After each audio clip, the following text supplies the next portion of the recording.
대학원 때 학회 회장을 한번 한 적이 있습니다.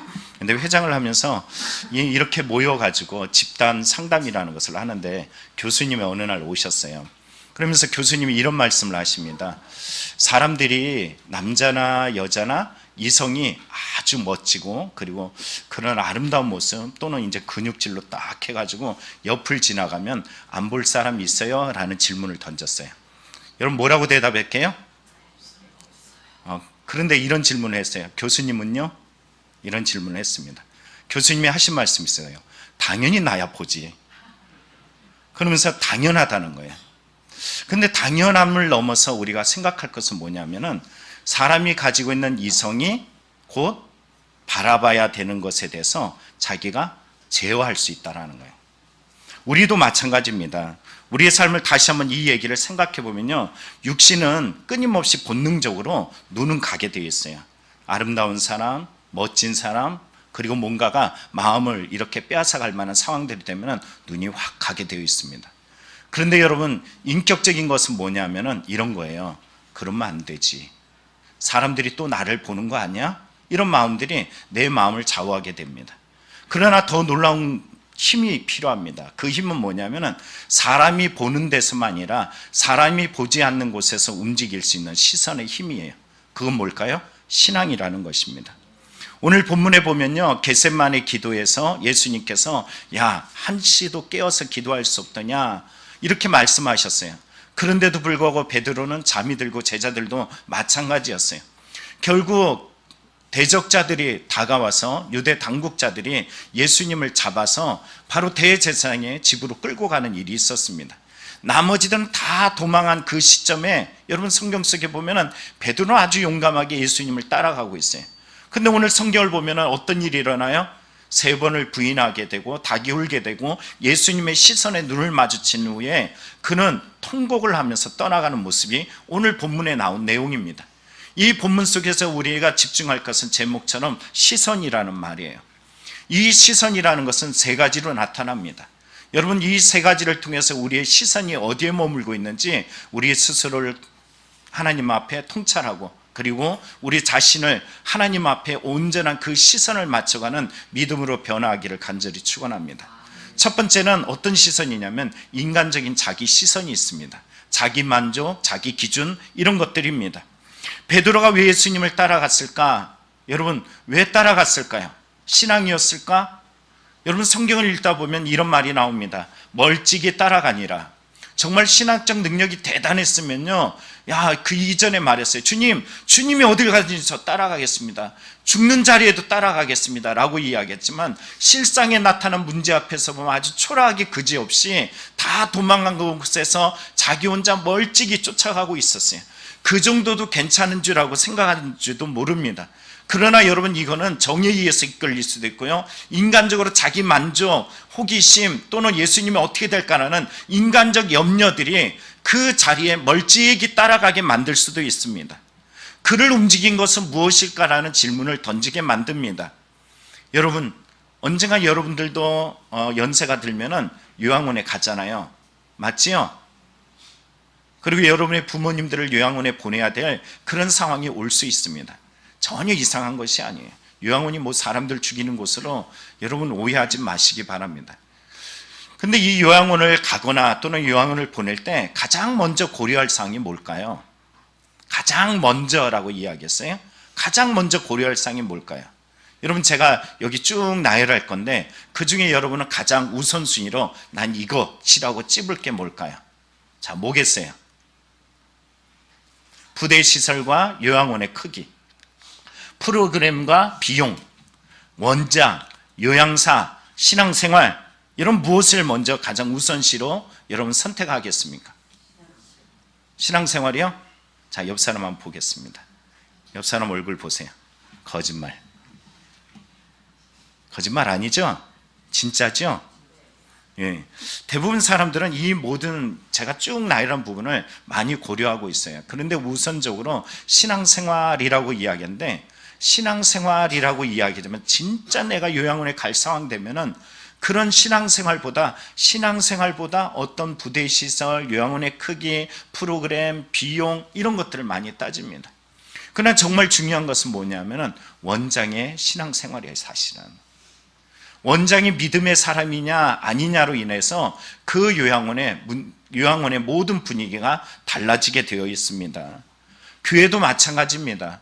여러분, 교회를 선택함에 있어서 또한 삶을 선택함에 있어서 여러분들은 가장 우선시 하는 것은 무엇일까요?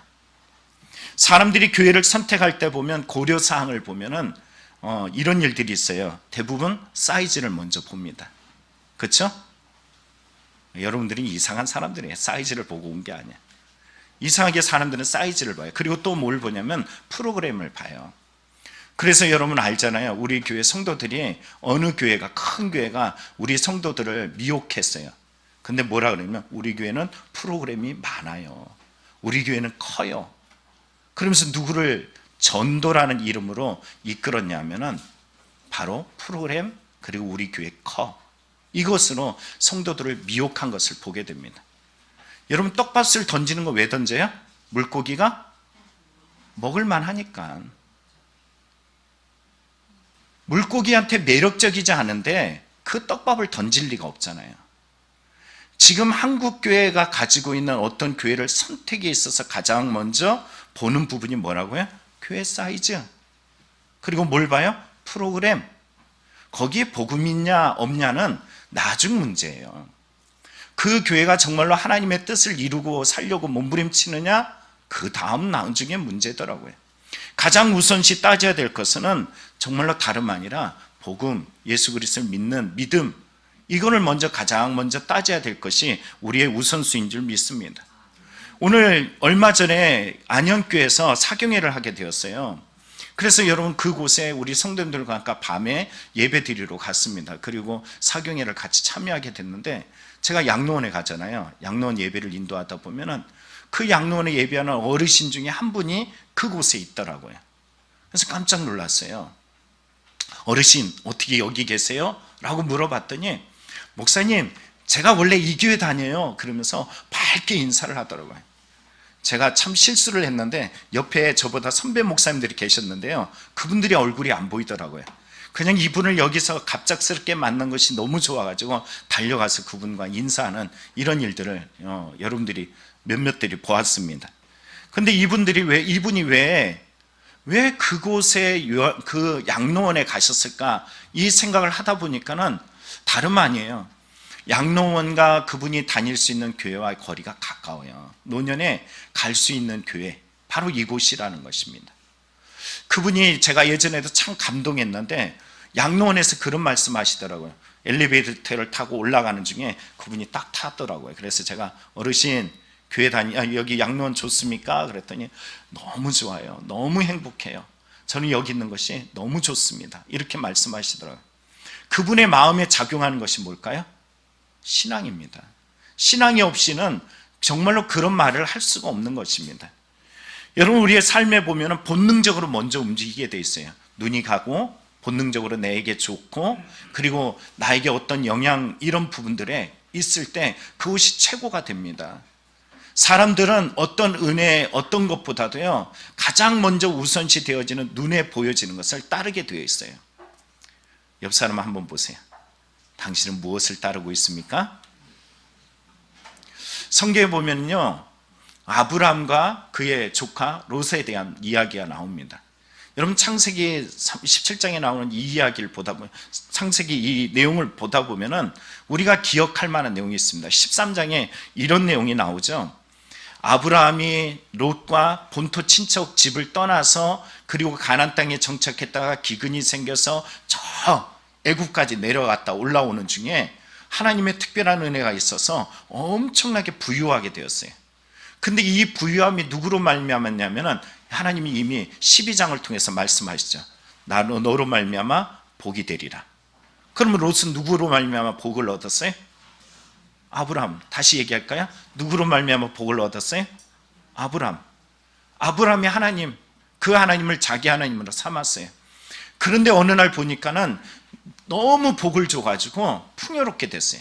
목자들이 서로 싸우는 일들이 생겼습니다. 그랬더니 이 아브라함이 야, 더 이상 안 되겠다. 그리고서는 롯을 부릅니다. 그리고서는 롯을 불러서 이렇게 말해요. 야, 우리 그만 싸우자.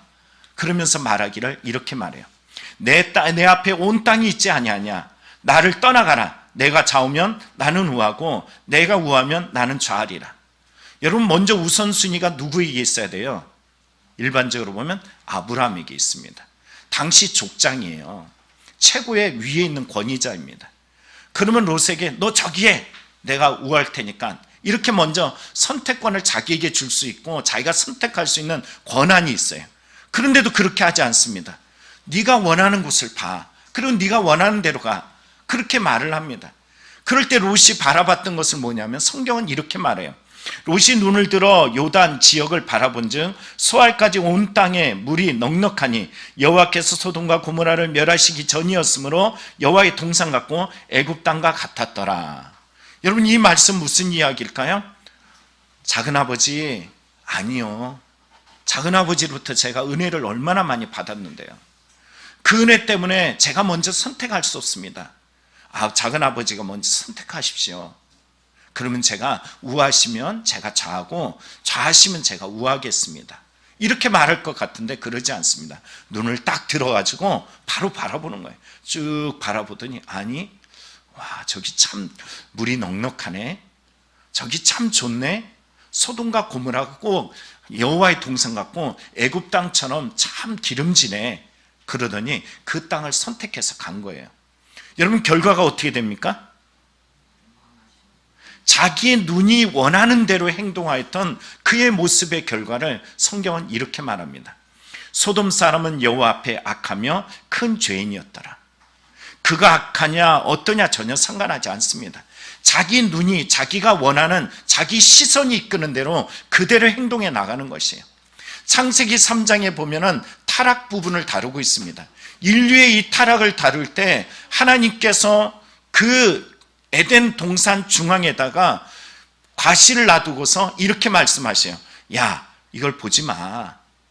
다른 건 다 먹어도 되지만 이건 먹지도 마. 이렇게 분명히 말씀하셨어요. 왜 이렇게 말씀하시냐면, 하나님께 시선을 돌리게 만들기 원해서 우리 하나님께서 하신 일들입니다. 이 시선의 일들의 목적이 뭐냐 하면은, 야, 모든 것들을 바라볼 때마다 너 이거를 딱 보는 순간에 이 모든 것이 하나님이 주셨지. 우리는 어떻게 해요? 한 가지 문제가 생기면은 그때 불평과 원망으로 그것마저도 다 내 것으로 만들려고 그래요. 내 시선 속에 내 마음대로, 내 가치로, 내 기준으로 다 내 것으로 만들려고 하는 그런 습성이 있습니다. 그런데 하나님께서 문제를 하나 그 에덴 동산에 딱 놔두시면서, 이거는 네 게 아니야. 이 일들을 통해서, 문제를 통해서, 야, 이 땅의 모든 것들은 하나님의 은혜야, 하나님의 은혜야, 하나님의 은혜야. 어디 강사들 보면은 이렇게 얘기하면 아멘 아멘 잘하더라고요. 그리고선 강사님이 꼭 얘기해요. 첫 번째 빨리 얘기한 사람은 은혜 받는다고. 여러분, 분명한 것이 있어요. 우리가 이런 하나님의 은혜라는 것을 기억하기 위하신 하나님의 방법에 사단은 그 은혜마저도 어떻게 해요? 욕망의 시선으로 바꿔버려요. 야, 저거 봐봐. 너 저거 뭐 하나님과 같이 돼. 그리고 나서 여러분, 이 하와가 쳐다봤던 하나님의 그 문제를 어떻게 바라보냐면 욕망의 눈으로 바라보죠. 여자가 그 나무를 본즉 먹음직도 하고 보암직도 하고 지혜롭게 할 만큼 탐스럽기도 한 나무인지라. 여자가 그 열매를 따먹고 자기와 함께 있는 남편에게도 주매 그도 먹은지라. 여러분, 이 땅에 죄가 들어와서 하나님의 구원, 하나님의 복으로부터 멀어지게 된 이유가 여기 있습니다. 여러분, 예수님을 따라가고 있습니까? 아니면 여러분은 세상의 욕망과 욕심, 또 자기 기준을 따라가고 있습니까? 시선을 하나님께 두지 않으려고 자기의 기준의 시선을 쫓아가는 존재들은 하와가 당한 것처럼 결국 하나님이 주신 은혜들을 상실하고 맙니다. 그래서 갈라디아서 5장 24절에 이렇게 말합니다. 예수 그리스도의 사람들은 육체와 함께 그 정욕과 탐심을 십자가에 못 박았느니라. 여러분, 로마서 13장에도 말해요. 오직 주 예수 그리스도로 옷 입고 정욕을 위하여 육신의 일을 도모하지 말라. 여러분, 이 베드로는 멀찌감치 예수님을 따라가고 있습니다. 멀찌감치 따라가다가 결국 어떻게 해요? 예수님을 모른다라고 이야기했고, 결국은 멀찌감치 자기의 기준에 의해서 쫓아가다가 예수님을 저주까지 하고, 그리고 3번을 부인함으로 결국 무너지고 말았습니다. 성경에 보면 예수님의 귀한 동역자처럼 나타나는 바울의 동역자 중에 데마라는 한 사람이 나옵니다. 그의 인생이 결국 어떻게 됐을까요? 세상을 사랑하다 보니까 결국은 이렇게 됩니다. 데마는 이 세상을 사랑하여 나를 버리고 데살로니가로 갔다. 여러분, 결국은 하나님을 버리는 존재가 됩니다. 여러분, 주님을 가까이 따르는 믿음의 시선을 잃어버리지 않기를 간절히 축원합니다.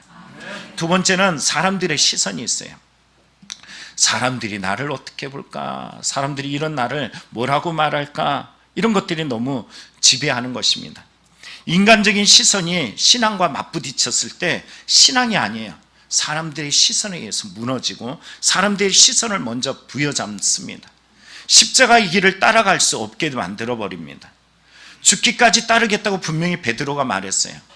그러나 그 시선은 자기 만족이었어요. 자기 기만이었고 자기를 속였고, 야 깨어 기도할 수 없더냐라고 이해할 때 예수님이 안타까워하면서도 부르짖는 소리에 절대 깨어서 기도하지 않았습니다. 하룻밤 사이에 3번이나 예수님을 부인하고 저주하고, 심지어는 그 대상이 어린 소녀였고 그리고 남종과 여종이었는데 쉼없이 예수님을 저주하고 부인했던 베드로의 무너짐을 우리는 성경에서 보았습니다. 왜 그러냐? 사람들의 시선 때문이에요. 사람들이 나를 어떻게 볼까? 사람들이 나를 어떻게 생각할까? 이런 나를 바라볼 때 뭐라고 이야기할까? 이게 우리의 삶에 지배하면요, 믿음이 온전히 자라나지 못합니다. 하나님을 향하여 가는 길마저도 부인하고 돌아설 수밖에 없습니다. 여러분, 제가 예배 11시 전 예배 중에 찬양을 하잖아요. 우리 정민 형제가 찬양 인도할 때 제가 기타를 쳐요. 근데 아시나요? 담임 목사가 기타 치는 교회가 여기밖에 없어요. 왜 그런 줄 아세요? 담임 목사가 무슨 기타를 쳐? 담임 목사가 무슨 기타를 쳐? 그거는 성도들이나 시켜야지. 이렇게 말합니다. 우리 반주자가 가끔 아프셔가지고 못 나올 때가 있어요. 그래서 연약하다 보니까는 그러면 어떻게 하면 더 찬양을 하나님 앞에 더 드릴까, 부족한 부분을 채울까 그러다가 기타를 잡았는데, 왔는데 다시 빼려고 하니까는 목사님 그냥 해주시면 안 돼요? 라고 이야기할 때 담임 목사가 어떻게 해요? 이렇게 말할 수 있어요. 왜냐하면 제가 목회자들 이렇게 가면 제가 사진 찍는 걸 워낙 좋아하잖아요. 그래서 사진을 막 찍어드리면은 저희 신천교회 부목사님이 저한테 얘기해요. 아니 목사님, 벌써 그 짬밥이 얼마인데 이게 사진 찍는 걸 목사님이 하세요? 이런 얘기를 하더라고요. 근데 저는 제가 좋아서 하는 거거든요. 그래서 이렇게 얘기를 하는데, 제가 기타 쳐요 라고 얘기하면 그런 걸 왜 목사가 그런 걸 해? 이렇게 얘기해요. 심지어는 어느 교회 보니까요, 반주를 하는 그 반주자가 나이가 많다고, 그걸 왜 나이 많은 반주자를 시켜? 젊은 사람 시켜야지. 이런 얘기를 합니다. 여러분, 누구 위해서 여러분 반주합니까? 누구 위해서 하는 걸까요? 저는 우리 반주자가 아프고 힘들고 우리 반주자가 어떻게 섰는지 여러분 아십니다. 전혀 못하는데 하나님 앞에 반주하겠다고 몸부림쳐서 계속 틀리고 그런데도 막 시켰어요. 제 조카 솔민이가 초등학교 4학년 때 제가 기타를 치고 그 친구가 반주를 하게 했더니 저를 얼마 전에 이제 대학을 나오고 나서 고백했던 내용이 있어요. 목사님이 너무 싫었대요. 왜 그러냐면은 자기한테 반주시켰다고, 못하는 걸 계속 시켰다고. 근데 다름 아니에요. 하나님 앞에 향하도록 하는 것입니다. 더 잘할 수 있는 사람이 아니라 더 주님을 향할 수 있는 마음이에요. 여러분, 성경에 보면은 다윗이 하나님의 법궤, 하나님의 현현을 나타내는 이 법궤가 다윗성으로 올 때 다윗이 어떻게 한 줄 아세요? 막 춤을 추고 난리가 폈어요. 그 시점에서 사람들이 보는 시선 속에 여러분, 성경에 보면 그의 아내였던 미갈이 어떻게 다윗의 춤추는 모습을 바라봤는지 성경은 이렇게 기록합니다.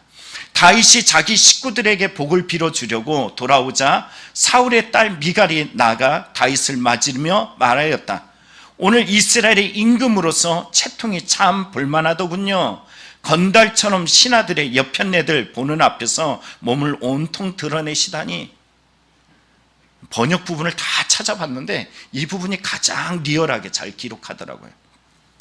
다윗을 말하면서 임금의 채통이 그게 뭐냐, 건달처럼 그게 뭐냐, 신하들의 여편네들이 쳐다보는 그 시선들이 눈에 안 들어오냐, 이런 말입니다. 여러분, 왜 이런 말을 했을까요? 하나님께 시선을 맞춘 걸까요? 사람에게 시선을 맞춘 걸까요? 그렇습니다. 사람에게 시선을 맞췄기 때문이에요. 사람에게 시선을 맞추다 보니까는 그의 믿음, 심지어는 다윗을 왕으로 세움을 통해서 그를 건지신 구원의 하나님은 바라보지 못하고요, 당장 지금 겪고 있는 이 문제 앞에서 그의 시선은 온통 사람에게 다 빼앗기고 있습니다. 그는 지금 뭐 하고 있는 거예요? 말을 이렇게 하고 있다는 것은 힘들다예요. 나 어려워. 당신이 그렇게 하는 모습이 보기 싫어. 왜 채통을 안 지켜? 이러면서 마음을 힘들어하고 있어요. 주님을 향하는 시선이 아니라 인간적인 이 시선 앞에서 결국 어떻게 되었을까요? 당시 때 여자 중에서 가장 마음속에 힘겹게 하는 상황이 하나 있습니다. 아이를 못 낳는 문제입니다. 이거는 그 어떤 것보다도 가장 힘겨운 여성만의 문제였어요. 그런데 이 일들로 말미암아서 하나님께서 그에게 어떤 일들을 하냐면, 사람의 시선에 힘겨웠던 그녀, 비록 무너지고 어려워도 하나님 때문에 힘을 얻으면 되는데 사람의 시선에 마음을 빼앗기고 그것으로 힘겨웠던 그에게 힘겨움에 배를 더하셔서 그에게 가장 큰 고통을 겪게 합니다. 그게 뭐냐면 바로 이겁니다. 그 뒤 사울의 딸 미갈은 죽는 날까지 자식을 낳지 못하였다는 것입니다. 우리에게도 마찬가지예요. 사람의 시선에 마음을 빼앗겨가지고 살다 보면은 모든 것들의 고통이 더하기만 합니다. 가진 것에 만족하지 못하고 주신 은혜에 기뻐하지 못하고 하나님께서 내게 주신 만족들보다는 더 그러다가 모든 것들을 잃어버리는 연약함이 될 수 있습니다. 오늘 사람들의 시선이 아니라 주님께 시선을 둘 수 있는 믿음이 되길 축복합니다. 그리고 마지막 세 번째는 예수님의 시선이에요. 오늘 본문에 나오죠. 멀찌감치 자기의 기준에 의해서 요 정도면 괜찮을 거야. 인간적인 자기 기준에 의해서 멀찌감치 따라가는 베드로. 아마도 나머지 제자들은 다 도망한 중에 그래도 나는 이만큼이라도 따라가는 게 어디야? 이 정도면 괜찮지 않겠어? 이만큼이면 내 시선 속에 예수님을 떠나지 않으니까 문제 있지 않지 않겠어? 이렇게 가고 있었을 것입니다. 자기 중심적에 만족하고 있지만 여러분, 그의 모습이 어떻게 돼요? 결국은 어린 여종 앞에서, 그리고 사람들 앞에서 결국 예수님을 저주하고 예수님을 모른다 부인합니다. 그리고 나서 성경은 이렇게 기록하고 있어요. 주께서 돌이켜 베드로를 보시니 베드로가 주의 말씀 곧 오늘 닭 울기 전에 내가 3번 나를 부인하려 하심이 생각나서 밖에 나가서 심히 통곡하니라.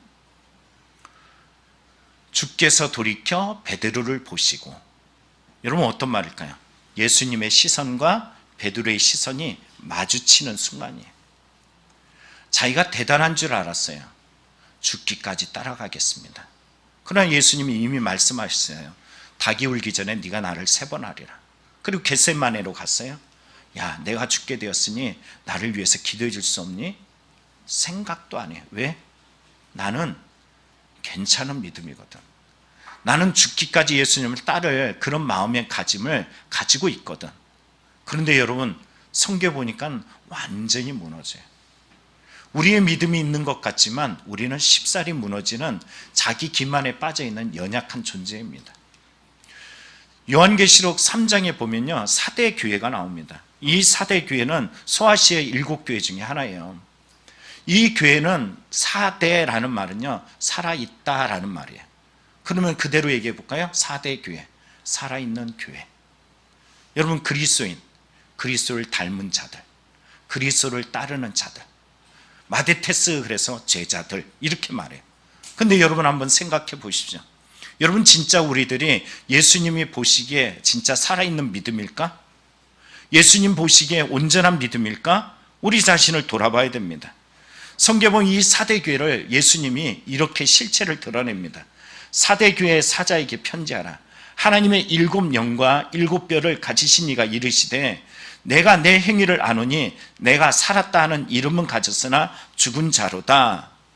여러분, 자기는 살았다라고 이야기하는데 예수님은 아니야, 넌 죽었어 라고 선언하고 있습니다. 예수님께 시선을 맞추고 있었지 않았어요. 그들은 예수님이 아니라 자기 만족, 자기 이름에 기준을 두고서 그래 살아있어 라고 생각했어요. 여러분, 우리도 두렵고 떨림으로 받아야 되는 것이 있습니다. 교회라고 진짜 교회가 되는 걸까? 내가 그리스도인이라고 진짜 그리스도인이 맞을까? 내가 목사라는 이름을 가졌는데 하나님께서도 인정하는 그런 목사일까? 내가 아주 오래전부터 예수를 믿고 따르고 의지하며 지금까지 살아왔는데 정말로 주님께서도 나의 이 믿음을 보실까? 여러분, 스가랴에 나타난 것처럼 70년 동안 기도했음에도 나를 위하여, 나를 위하여, 너를 위하여, 너를 위하여 예수님과 전혀 상관없는 기도자가 될 수 있고요. 여러분, 주님 앞에 예배하러 기도하러 열심히 왔는데 우리 김영자 전사님이 말씀하며 기도했던 내용처럼 마당만 밟아서 야 이제 좀 그만이라고 말씀할 수도 있고요. 열심히 제사장의 신분으로 예배를 드리고 제물을 드리는데 눈먼 것 저는 것 병든 걸로 드려서 누가 저 이 문 좀 닫아줬으면 좋겠어, 이런 대상이 우리도 될 수가 있습니다. 무엇을 빼먹으면 그럴까요? 주님께 시선을 맞추지 않으면 누구도 그런 잘못된 신앙관을 가지고 살아갈 수가 있습니다.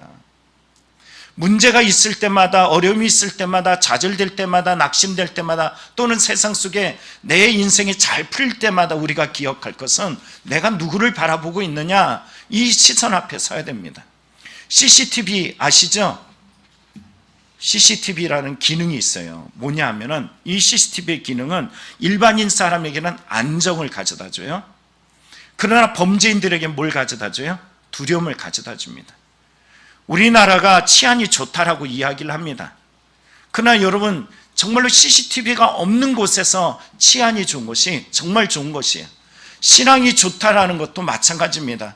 누군가가 보기 때문에, 아니면 자기의 만족이 아니라 주님이 나를 보고 계시라는 영적 CCTV 앞에 자신을 세웠을 때 비로소 온전한 믿음이 돼요. 왜요? 예수님은 오늘도 여러분의 폐부를 살피십니다. 여러분의 안에 있는 마음가짐들, 생각들, 모든 것을 다 알고 계셔요. 쉼없이 무너지는 우리의 존재인데도 불구하고 예수님 앞에 몸부림치며 나아갈 때마다 예수님은 이런 날을 선택하셔서 오늘도 생명을 주시고 이 자리에 앉게 하셨어요. 여리고성에 예수님이 들어온다는 소식이 막 소문이 났을 때 여러분, 성경을 보다 보면 어마무시한 사람들이 막 몰려옵니다. 그런데 예수님께서 집중한 사람은 사람들이 사람으로 보지 않았던 삭개오라는 인물에 집중하셨어요. 왜 그랬을까? 여러분, 한번 성경을 보시죠. 삭개오는 당시에 때 돈이 많은 사람이에요. 근데 예수님을 만나고자 자기 돈을 중심으로 예수님을 이용하지 않았어요. 예수님을 만나기 위해서 자기의 나이, 그리고 세리장이라는 이 권위를 가지고, 권세를 가지고 잘난 척하고 그러지 않았습니다. 그는 이런 것으로 예수님을 만나려고 하지 않았어요. 또 마지막에 여러분, 왜 예수님이 그에게 찾아오셨느냐 생각해 보건대요, 돌무화과 나무에 오를 수 있는 용기는 자신의 그 장애라는 약함을 그대로 인정했기 때문이에요. 오늘 우리의 약함, 남들이 쳐다보는데 내가 저기 오르는 건 내가 만족할 수 없어. 그냥 멀리서 그냥 예수님 한 번 본 걸로 그냥 만족하자, 그러면 절대 돌무화과 나무에 오를 수 없습니다. 그는 사람들의 시선, 자기의 명예, 자기의 권위, 자기의 나이, 자기의 모든 것들을 다 외면했어요. 오직 누구만 바라보며 시선을 집중했어요? 예수 그리스도. 예수님은 자기에게 시선을 맞췄던 그 삭개오에게 찾아오셔서 삭개오야, 삭개오야, 내려오라. 내가 내 집에 유하여야겠느니라 하시면서 사람들이 뭐라 그래? 옆에서 야, 저가 죄인의 집에 유한다라면서 조롱하고 비웃는데 신경 안 써요. 예수님은 누구에게만 그 시선을 집중하셨어요? 나에게 시선을 집중하는 삭개오에게 집중하셨어요. 여러분이 예수님께 시선을 집중하면은 예수님도 여러분에게 시선을 집중하는 줄 믿습니다. 여러분 기억하시기 바랍니다. 주님께 시선을 집중하지 않으면 얼마나 잘 무너질 수 있는지 볼 수 있는 대목이 엘리야에게 나와요. 여러분, 엘리야가 정말로 하나님과 함께 할 때는 그 아합의 그 권위, 군사력, 그 힘을 전혀 두려워하지 않았습니다. 바알과 아세라의 신 850명과 싸워서도 이길 만큼 대단했고, 그가 비 오지 않게 원했더니 3년 동안 비가 오지 않고, 비 내리라 그랬더니 3년 동안 오지 않았던 비가 내렸어요. 그렇게 승리했을 때 그의 시선은 누구에게만 있었을까요? 오직 하나님께만. 그런데 여러분, 나중에 그가 모르는 이런 얘기를 하죠. 자기가 죽기를 원하여 이르되 여호와여 넉넉하니 지금 내 생명을 거두시옵소서. 나는 내 조상들보다 낫지 못하니이다. 완전히 무너졌어요. 그 시선을 어디에 뒀기 때문에 그럴까요? 자기를 죽이겠다는 이세벨의 마음의 시선을 뒀기 때문이에요. 문제에다가 시선을 두면은 이렇게 무너집니다. 여러분이 인생에서 문제에다가 시선을 두면은 우리도 무너져요.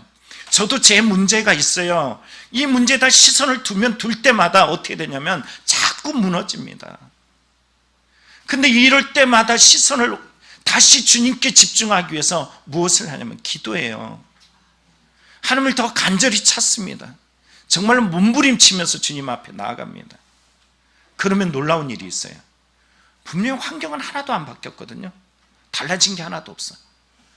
근데 엘리야가 문제 똑같을 때 까마귀 속에서 먹이시고 입히신 하나님, 시돈 땅의 그 과부로부터 먹이시고 입히셨던 하나님의 그 놀라운 힘이 저에게도 나타나더라고요. 여러분, 주님 바라보시길 바랍니다. 우리가 지금 살아가는 모든 날들을 가만히 들여다보면요, 하나님의 은혜입니다. 1917년에 일본에 미즈호 은행이라고 있었습니다. 미즈호 은행. 여기서 새로운 CEO가 부임하게 됐어요.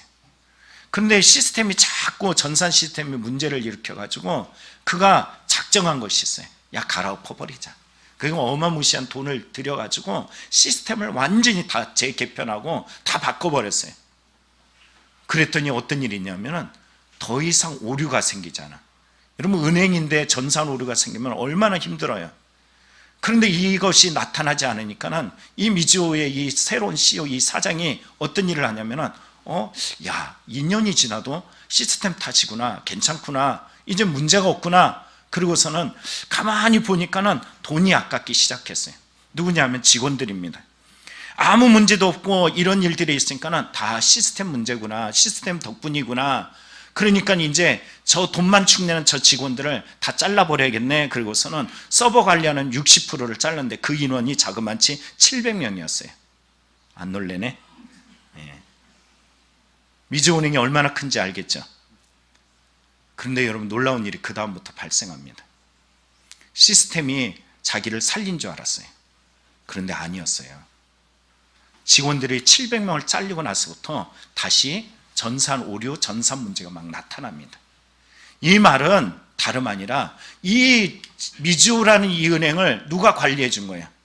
직원들이 열심을 다해가지고 시스템을 바꿨어도 열심을 다해가지고 이 미즈호은행을 지켜냈던 것이에요. 결국은 미즈호은행의 새로운 CEO는 두 손 두 발 들고 결국은 직원들을 다 복귀시키고 자기는 사임을 하게 됩니다. 그런데 우리도 마찬가지예요. 하나님의 열심이 있습니다. 성경에 보면 히스기야가 엄청 두려워하고 떨던 때가 있어요. 아수르의 침범 때였어요. 그런데 하나님께서 아수르의 이 침범 앞에서 시선을 내게 뒀던, 자기에게만 시선을 뒀던 이 히스기야에게 하나님께서 이렇게 말씀하세요. 여호와 열심히 이 일을 이루리라. 여러분, 오늘 여러분 숨 쉬고 있죠?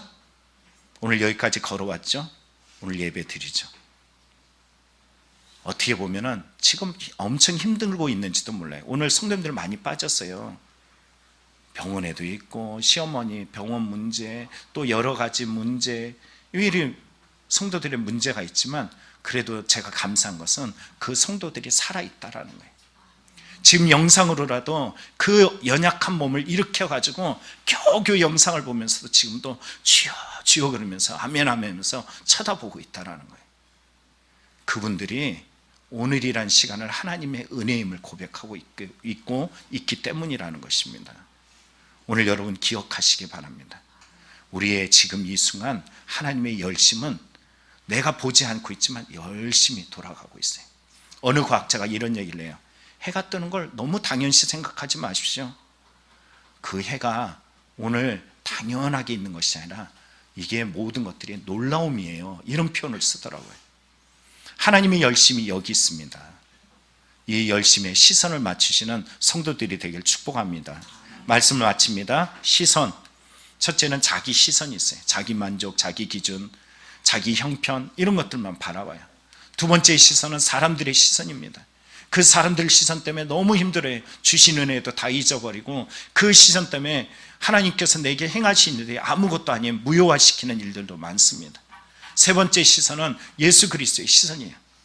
예수 그리스도의 시선은 문제를 통해서, 어려움을 통해서, 무너짐을 통해서 나의 실체를 그대로 까발려 주셔요.